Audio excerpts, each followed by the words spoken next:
नमस्कार सर्वांना. श्री स्वामी समर्थ. महाराज तुमच्या सगळ्यांच्या मनातल्या चांगल्या इच्छा पूर्ण करोत हीच महाराजांच्या चरणी प्रार्थना करते आणि आपल्या आजच्या या नवीन व्हिडिओला सुरुवात करते. आजचा हा व्हिडिओ आपल्या सर्वांसाठी अत्यंत महत्त्वाचा असणार आहे, कारण 4 डिसेंबर 2025 वार गुरुवार हा दिवस अत्यंत दुर्मिळ असा 4 महायोगांनी जुळून आलेला आहे.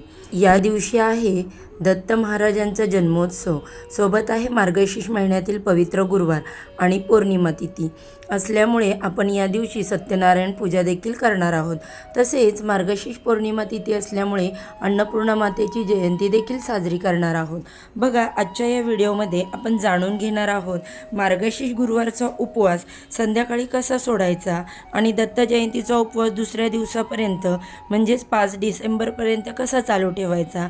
तर आज आपण या महत्त्वपूर्ण प्रश्नांचे अचूक उत्तर जाणून घेणार आहोत. तर बघा, गुरुचरित्राचे पारायण देखील दत्त जयंती दिवशी समाप्त होणार आहे. मग याविषयी प्रथम थोडक्यात जाणून घेऊ. गुरुचरित्राचे उद्यापन सांगता आपल्याला 5 डिसेंबरला शुक्रवारी करायचे आहे. केंद्रात केलेले पारायण असो व घरी उद्यापन याच दिवशी करायचं. त्यानंतर बघा, दत्तगुरूंचे पारायण करणारे, ज्यांचे पारायण 4 तारखेला पूर्ण होणार आहेत आणि न करणारे त्यांनी देखील हा उपवास 5 डिसेंबरलाच सोडायचा.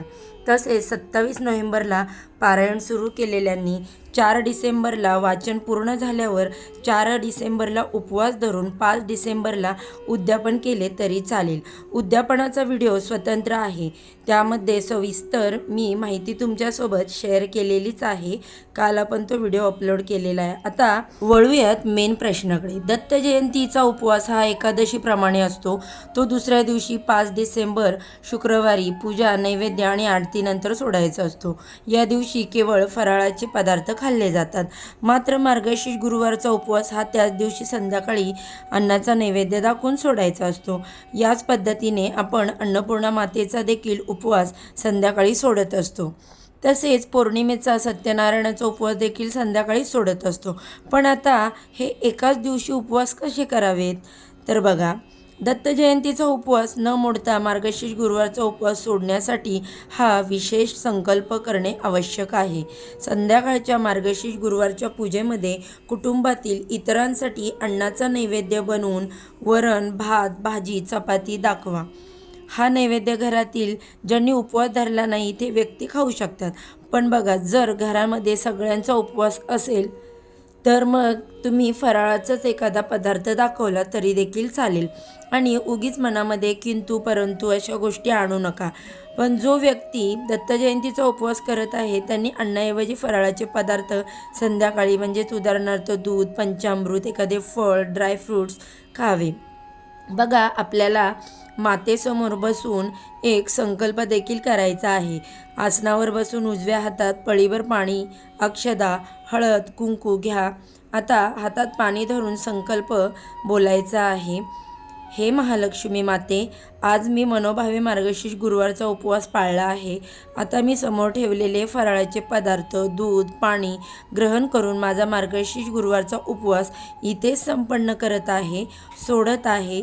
आणि त्यानंतर माझा दत्त जयंतीचा उपवास मी दुसऱ्या दिवशीपर्यंत म्हणजेच 5 डिसेंबरपर्यंत चालू ठेवणार आहे. हे बोलून हातातील पाणी ताम्हणात सोडा. त्यानंतर तुम्ही ठेवलेले फराळाचे पदार्थ किंवा दूध, पाणी ग्रहण करा. फराळाचे पदार्थ खाल्ल्याने तुमचा मार्गशीर्ष गुरुवारचा उपवास संपन्न झाला.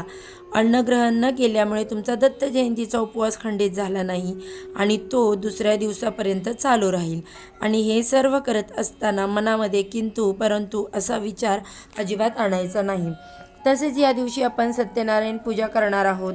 जर घरात जागा कमी असेल तर आपण जिथे दत्तगुरूंची, स्वामींची, पारायणाची पूजा मांडली आहे त्याच चौरंगावर ही दोन्ही पूजेची मांडणी करू शकता. सकाळी गुरुवारची माता लक्ष्मीची पूजा करून घ्या. संध्याकाळी प्रदोष काळात सत्यनारायणांची पूजा करा. दत्तगुरूंच्या ग्रंथाच्या बाजूला एका बाजूला कलश, तांबण, तांदूळ ठेवून पूजा मांडणी करू शकता. त्यावरती भगवान श्री हरी, विष्णू, बाळकृष्णांची मूर्ती ठेवा आणि सत्यनारायणाची पोथी वाचून नैवेद्य दाखवा. मात्र गुरुचरित्र ग्रंथाचा पाठ चुकूनही हलवू नका. तो जिथे आहे तिथेच ठेवून आजूबाजूला पूजा करा. तसेच गुरुचरित्राच्या उद्यापनाच्या स्वयंपाकात कांदा लसूण वापरायचा नाही. स्वयंपाक पुरणाचा किंवा वरण भात भाजी चपाती असा साधा करू शकता, मात्र घेवड्याची भाजी आवर्जून करायची आहे.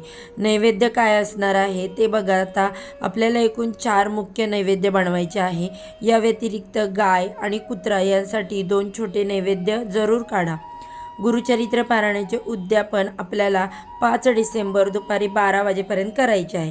शक्य असल्यास सकाळी 8:30पर्यंत स्वयंपाक करून जर झाला तर तुम्ही नैवेद्य आरतीपर्यंत करून हे सर्व नैवेद्य दाखवा. ब्राह्मणांना जेवायला बोलवा किंवा ब्राह्मणांच्या नावाने शिधा काढा आणि मंदिरात अन्नदान करा. तसेच दुसऱ्या दिवशी 5 डिसेंबरला सकाळी माता लक्ष्मीची आणि सत्यनारायणाची पूजा देखील उचलून घ्या. तर हा महायोगाचा दिवस आपल्यासाठी अत्यंत कल्याणकारी ठरो, हीच दत्तगुरूंच्या चरणी प्रार्थना करते. ही साधी सोपी पद्धत वापरून आपण सर्व उपवासाचे पुण्यफल प्राप्त करू शकतो. ही महत्त्वाची माहिती मला तुमच्यापर्यंत पोचवायची होती. व्हिडिओ जर तुम्हाला आवडला तर व्हिडिओला लाईक करा आणि तसेच ही माहिती इतरांबरोबर देखील शेअर करा आणि माझ्या चॅनेलला सबस्क्राईब करून व्हिडिओ शेवटपर्यंत पाहिल्याबद्दल सर्वांचे धन्यवाद. सर्वांना श्री स्वामी समर्थ. अवधूत चिंतन. श्री गुरुदेव दत्त.